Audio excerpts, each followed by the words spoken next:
Walt Disney's A Bug's Life. Down under our feet, in among the clover and grass, there's another world. It's a tiny world, but it has mighty tales to tell. Do we have enough food for the offering? Princess Ada asked nervously. A young ant named Flick rushed up.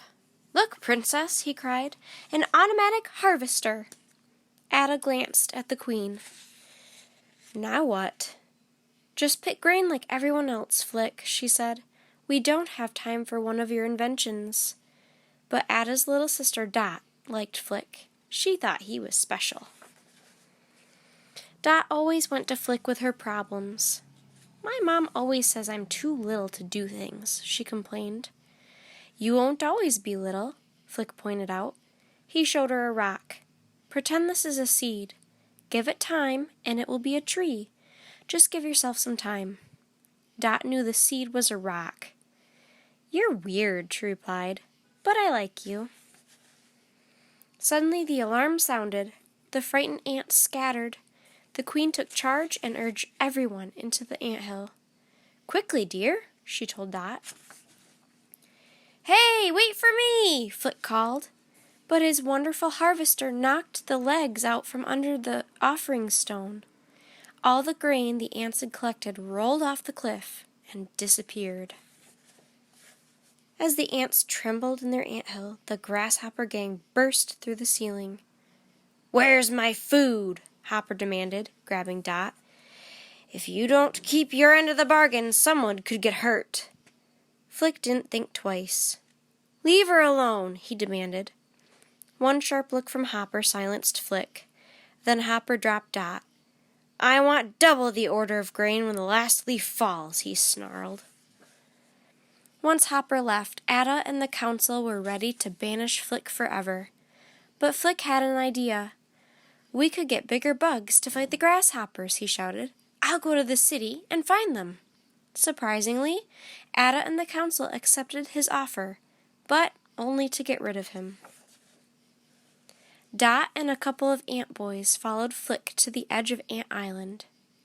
My dad says you're gonna die, one of the boys sneered.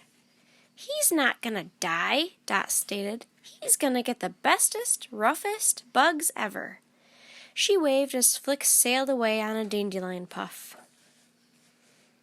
Far from Ant Island, near the city, P.T. Flea had to do something fast.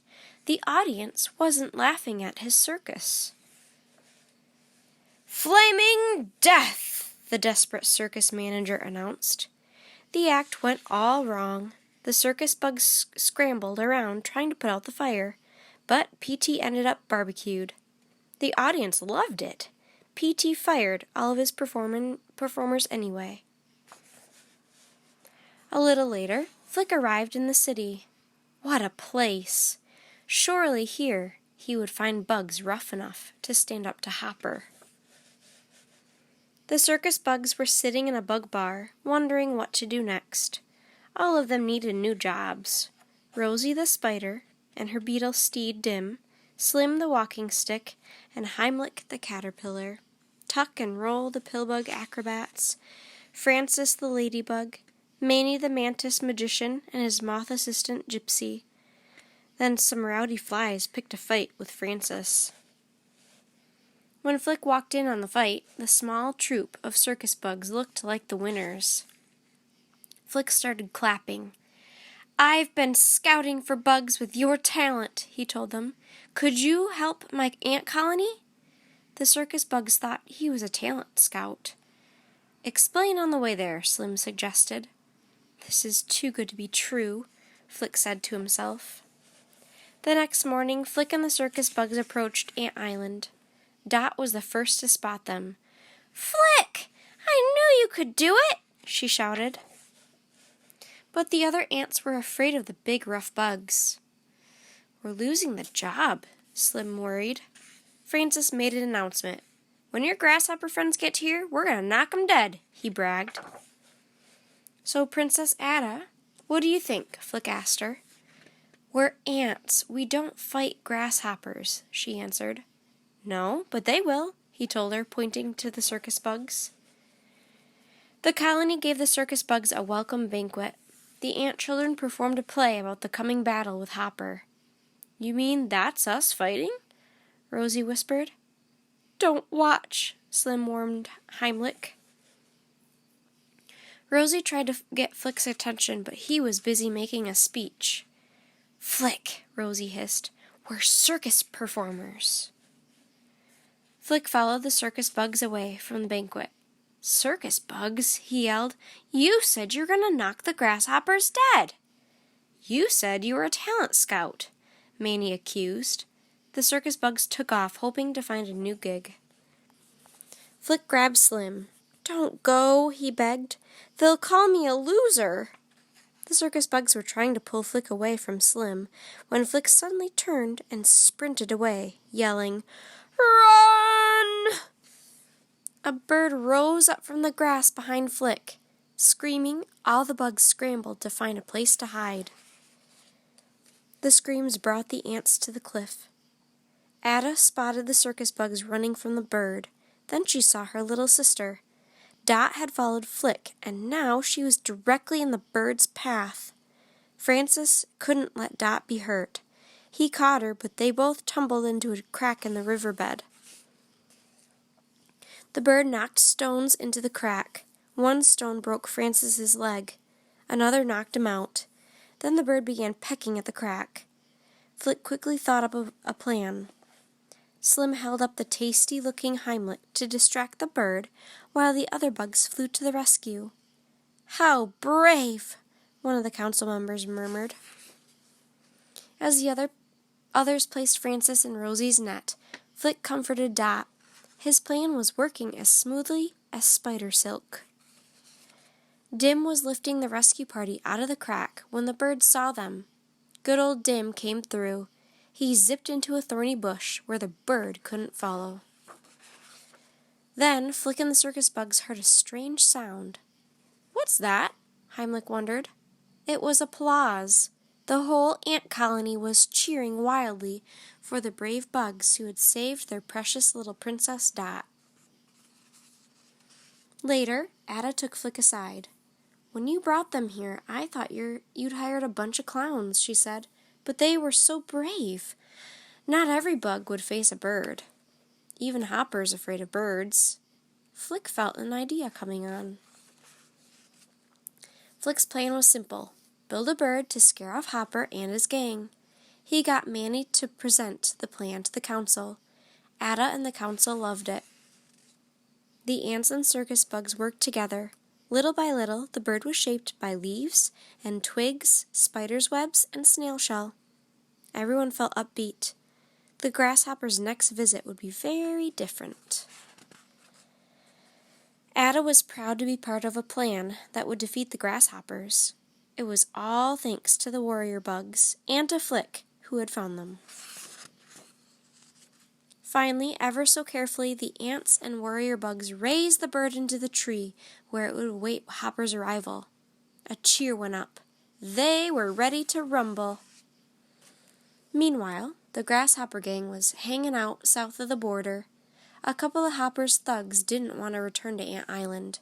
They convinced Hopper's brother, Molt, to present their case to their leader. Hopper was furious. He buried the mutineers under a pile of grain. Then he snarled, "Those ants outnumber us. We can't let them figure that out. We gotta remind them who's boss. Now let's ride." The grasshoppers took off for Ant Island. Later that evening, Flick offered the circus bugs a chance to leave before the grasshoppers showed up. "Dim don't want to go," the rhino beetle announced. The others quickly agreed. The circus bug warriors were staying. Suddenly, an ant scout spotted someone approaching, but it wasn't the grasshoppers. It was P.T. Flea. He was looking for his circus bugs. Flick tried to keep the secret, but the ants realized that their brave warriors were circus bugs? Hopper would be there soon, and they had no food. The queen told the circus bugs to go away. Ada told Flick to leave, too. Dot wanted to follow them, but her mother held her back. All too soon, the ants heard the grasshoppers approaching. Mother, Ada gasped desperately, what can we do? Both of them knew that Hopper would be furious. Hopper was furious. No ant sleeps until we get every scrap of food, he snarled. While Dot was hiding from the grasshoppers, she learned Hopper's real plan. Work 'em till they're dead, one of his thugs sniggered. Then we squish the queen. Dot had to get help. Away she went, looking for Flick and the circus bugs.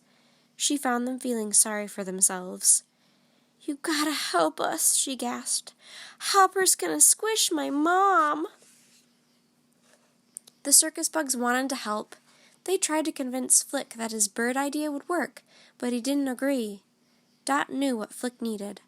Pretend it's a seed, she said, showing him a stone. Flick smiled. All right, he cried. We'll do it. Flick and Dot slipped into the blueberry hideout. Ready to make some grasshoppers cry? Flick asked the ant children. It's payback time, blueberry style, Dot promised.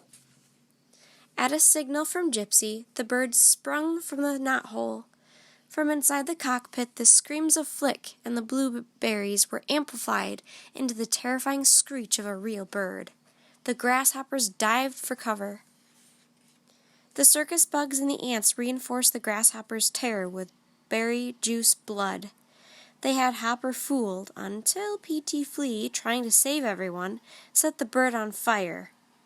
When Flick and the blueberries bailed, Hopper knew he'd been tricked. Hopper turned on Flick. You're losers, he raged. Flick stood up to him. You're wrong, he shouted back. Inspired by Flick, the ants and the circus bugs charged. Soon the grasshoppers were in retreat, and Hopper stood alone. Suddenly, huge drops of rain began crashing down. As everyone ran for cover, Hopper took Flick hostage. The circus bugs chased Hopper, but they couldn't catch him. At the last minute, Ada snatched Flick away. Hopper was furious. Flick and Ada flew to the other side of the river. Then Flick lured Hopper toward a nest. The bird rose up with a screech.